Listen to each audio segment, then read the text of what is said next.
آج کی ویڈیو میں ہم یہ جاننے کی کوشش کریں گے واقعی یہ 30% کی جو قیمتیں بڑھ رہی ہیں، یہ قیمتیں واقعی 30% بڑھی ہیں یا نہیں بڑھی ہیں۔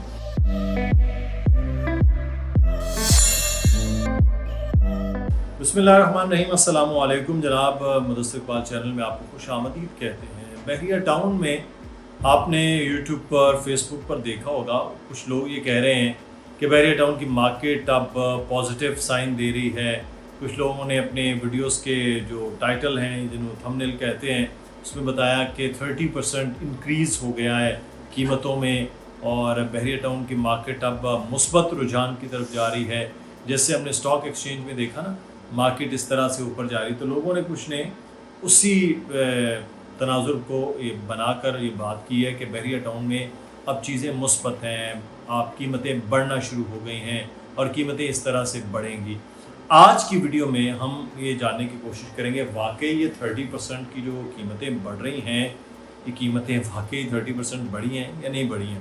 اور یہ جو کچھ لوگوں نے بحریہ ٹاؤن کی مارکیٹ میں کہا کہ اس وقت پازیٹیو چل گیا ہے اور اب دوبارہ سے قیمتیں رائز کریں گی، اس کے پیچھے کیا حقیقت ہے اور کیا صرف اور صرف فسانے بنائے گئے ہیں یا پھر کوئی اور سٹہ بازی شروع ہونے والی ہے جس کی پلاننگ کی جا رہی ہے، اور جس کا ماضی میں بھی آپ نے دیکھا کہ راتوں رات قیمتیں بڑھتی تھیں، ہر گھنٹے بعد بلکہ بڑھتی تھی، ہر گھنٹے بعد 40 لاکھ کا سودا ہوا کہ نہیں جی 42 ہو گیا ہے تو ہمیں کسی اور جگہ سے آفر آ گئی ہے، تو یہ سین چلے اور اس کے بعد پھر جو حقیقی معاملات تھے اس میں وہ قیمتیں نہیں تھیں۔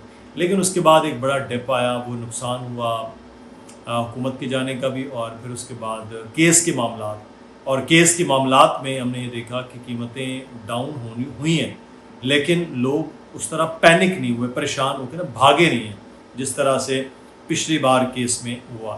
لوگوں کو سمجھ تھی کہ کیس کیا ہے، امپلیمنٹیشن ہے، اور ہم نے تو بار بار یہ کوشش کی لوگوں کو بتانے کی کہ یہ امپلیمنٹیشن کا معاملہ ہے، اس میں بحریہ ٹاؤن کو جو پیسے دینے ہیں اس پیسوں کے حوالے سے بات ہوگی اور اس طرح سے کچھ نہیں ہے۔ پھر اضافی جگہوں پر اب کچھ باتیں ہونا شروع ہوئی ہیں، لیکن جو لیگل جگہ تھی وہ تو کلیئر ہو گئی، اور اس کلیئر ہونے کے بعد زیادہ لوگوں کو اب آسانی ہو گئی ہے۔ جو جہاں بیٹھا ہے اس کو یہ معلوم ہے کہ میں بالکل لیگل ہوں، کلیئر ہوں، جو میں نے پیسے پے کر دیے ہیں وہ بالکل صحیح ہیں، بحریہ ٹاؤن نے پیسے پے کرنے ہیں، اور اس کے بعد چیزیں ان کے لیے آسان ہو جائیں گی، اور اس کے بعد لیز کے معاملات بھی ہو جائیں گے۔ اب یہ بحریہ ٹاؤن پہ ڈیپینڈ کرتا ہے کہ وہ کس طرح سے یہ لیز کے معاملات دیتے ہیں۔ اچھا، یہ جس کو سائن بنا کر بتایا جا رہا ہے کہ بحریہ ٹاؤن میں اب قیمتیں بہتر ہو رہی ہیں، ہم آپ کو یاد ہوگا میں اور علی رضا جب بھی بیٹھتے ہیں گفتگو کرتے ہیں، ایک چیز ہم بار بار یہ بات کرتے ہیں، وہ یہ ہے کہ بحریہ ٹاؤن میں جو پولیٹیکل سچویشن ہے اس وقت ملک کی، وہ بڑی اثر انداز کر رہی ہے بحریہ ٹاؤن میں۔ اب لوگ کہتے ہیں یار باقی بھی تو سوسائٹیز ہیں، وہاں کیوں نہیں کر رہی ہوتی اس طرح کر رہی ہوتی، لیکن حجم کم ہوتا ہے اس لیے فیکٹر ہے۔ دوسرا، بحریہ ٹاؤن میں جو سب سے میجر ایشو ہے وہ یہ ہے کہ اوورسیز پاکستانی بہت بڑی تعداد میں یہاں انویسٹر ہیں، یہاں انہوں نے اپنی انویسٹمنٹ کی ہوئی ہے، چاہے وہ کمرشل میں ہے، چاہے وہ اپارٹمنٹ کی صورت میں یا پلاٹس کی صورت میں، کسی بھی طرح سے ہے، تو یہاں جو سٹیک ہے وہ اوورسیز پاکستانیوں کا بہت زیادہ ہے، اور یہ ایک بڑی اچھی سائن تھی کہ انہوں نے بحریہ ٹاؤن پہ اعتبار کیا، لیکن آج بھی بہت سے جو لوگ ہیں وہ اپنے پلاٹس اور ان چیزوں کے لیے آج بھی انتظار کر رہے ہیں، تو ہماری دعا ہے کہ ان کے معاملات بھی کلیئر ہوں۔ لیکن میں جو آپ کو بتا رہا ہوں کہ یہ جو پولیٹیکل سچویشن ہے، یہ اوورسیز پاکستانی ان کو دیکھتے ہیں کہ کس طرح سے ملک میں بہتر ہے، سچویشن بہتر ہو رہی ہے، صورتحال بہتر ہے، ڈالر سٹیبل ہے، مارکیٹ سچویشن جو ہے وہ روزانہ کی بنیاد پر بہتری کی جانب ہے، تو بہتری ہوتی ہے۔ تو اب آپ خود سے اپنے آپ سے سوال کریں کہ یہ پولیٹیکل سچویشن بہتر ہو گئی ہے جس کی وجہ سے اوورسیز پاکستانیوں کا اعتماد بڑھ رہا ہے۔ اگر اوورسیز پاکستانیوں کا اعتماد بڑھ رہا ہے، وہ بحریہ ٹاؤن کی طرف آ رہے ہیں، تو obviously آٹومیٹکلی یہ چیزیں بہتر ہونا شروع ہو جائیں۔ اسی طرح لوکل جو سرمایہ کار ہیں ان کی بھی صورتحال جو ہے وہ سیم ایسی ہی ہے کہ بحریہ ٹاؤن کی مارکیٹ کس طرح سے آگے بڑھ رہی ہے۔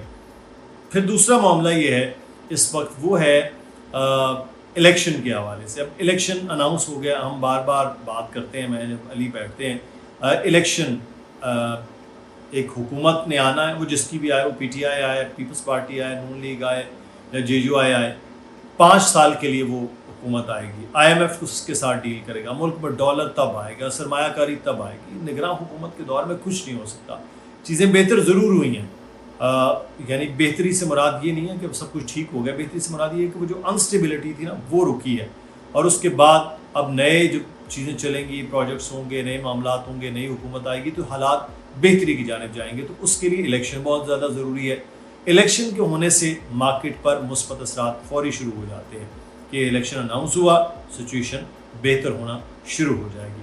پھر دوسری بات یہ ہے کہ سال کا اینڈ ہے، بہت سے لوگ کرسمس کی چھٹیوں میں جب اوورسیز وہ پاکستان آتے ہیں، جب وہ آتے ہیں تو آ کر خود وزٹ کرتے ہیں، بحریہ ٹاؤن میں آ کر گھومتے پھرتے ہیں، تو وہ کچھ خریداری کر رہے ہوتے. تو یہ کچھ لگ رہا ہے لوگوں کو کہ جناب ایک دم اوورسیز نے انڈلج کیا ہے، آئے ہیں تو شاید قیمتیں بڑھ جائیں گی. تو ابھی اس طرح نہیں ہے کہ راتوں رات بیٹھ کے 2-4 دنوں میں وہ قیمتیں بہتر ہو جائیں. پھر بحریہ ٹاؤن کا کیس ہے، اس کیس کے حوالے سے چیزیں اب کلیئر ہو گئی ہیں.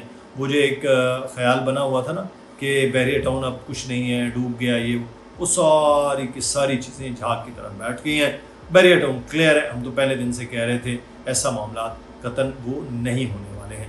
پھر تیسرا ایک بہت جو آخری بہت بڑا فیکٹر ہے وہ یہ ہے بحریہ ٹاؤن دور ہونے کی وجہ سے وہاں رہائش کم تھی. ہم نے کل کی ویڈیو میں بھی یہ بات کی تھی، اور ساتھ ہی ساتھ یہ بھی بات کی تھی کہ بحریہ ٹاؤن میں آمد و رفت کے لیے رش بہت ہوتا ہے.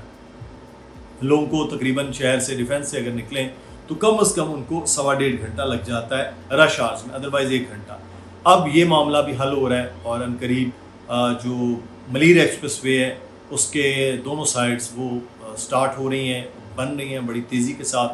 تو اب ڈی ایچ اے والوں کے لیے بھی آسانی ہے، کمانڈر سٹی والوں کے لیے آسانی ہے، لیکن سب سے زیادہ بحریہ ٹاؤن والوں کے لیے آسانی ہے کیونکہ بحریہ ٹاؤن میں آبادی بہت زیادہ ہے، تقریباً 2 لاکھ پلس وہاں آبادی ہے، لوگ رہتے ہیں. تو اس لیے تو وہ بھی ایک وجہ بنے گی وہاں جانے کے کہ اب وہ آمد و رفت کے معاملات مشکل نہیں ہیں اور اب آسان قدرے ہو گئے ہیں. تو یہ بنیادی کچھ وجوہات ہیں جس کی بنا پر وہاں قیمتیں، لیکن یہ جو 30% بڑھانے کی باتیں ہو رہی ہیں، 20% بڑھانے کی باتیں ہو رہی ہیں، ایسا نہیں ہے. ابھی کم قیمتوں پر ہے. ہاں اب سٹیبلٹی کی جانب ہے. اب یہ آپ نے اس طرح سے تھا، اب اس طرح چلے گا، اور یہ اسی طرح سے چلتا ہو جائے گا. جب گورنمنٹ بن جائے گی، نئی حکومت آ جائے گی، حکومت اپنی پالیسیز کا اعلان کر دے گی، اس کے بعد یہ رائز کرے گا. تو یہ آپ اس طرح نہ سمجھیے کہ یہ جناب راتوں رات کچھ ہو جائے گی. جو ہوگا وہ سٹہ بازی تو ہو سکتی ہے، وہ مارکیٹ اس طرح سے رائز نہیں کر سکتی. ہاں سٹے بازی اگر آپ نے کرنی ہے تو پھر آپ کی مرضی ہے. اگر آپ لانگ ٹرم چلنا چاہتے ہیں تو سکون سے بیٹھیے. اگر آپ کے پاس کوئی چیز ہے نہیں ہے تو بائنگ کا ایک اچھا وقت ہے کہ آپ اس ماحول میں بائنگ کر سکتے ہیں.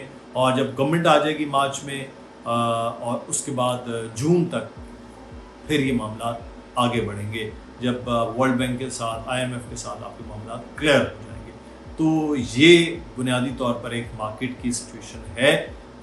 باقی مرضی ہے ان لوگوں کی جو 30% راتوں رات بڑھا رہے ہیں اور پلاٹ کی قیمتوں کو وہ کس طرح سے بڑھا رہے ہیں. واللہ آپ کی رائے کیا ہے ضرور بتائیے گا. اپنا خیال رکھیے گا. نمبر آ رہا ہے نیچے، علی رضا کا، دانیہ لکھوی کا میرا ای میل ایڈریس، آپ ان پر رابطہ بھی کر سکتے ہیں. اللہ حافظ.